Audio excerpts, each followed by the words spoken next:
Hey guys, in this video I'll show you how I made my first pedal board. Just got these pedals and I just wanted to put them together. I went and get the materials that I needed to put it together, which mainly would be the Velcro and some double side tape, power bricks.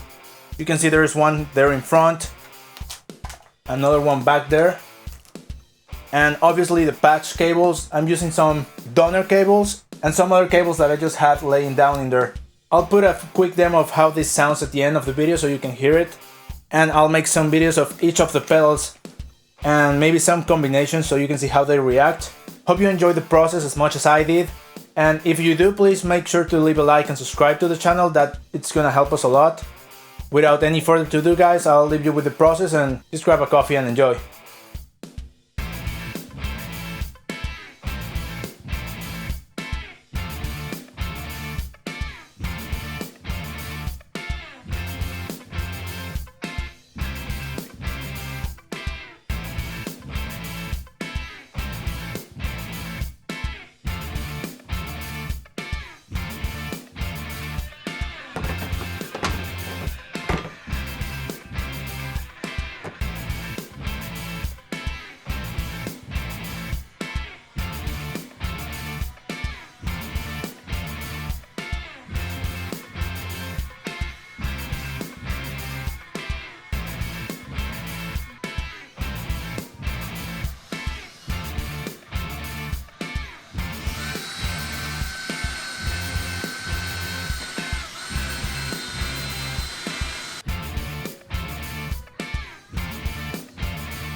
Diciéndote ya aquí.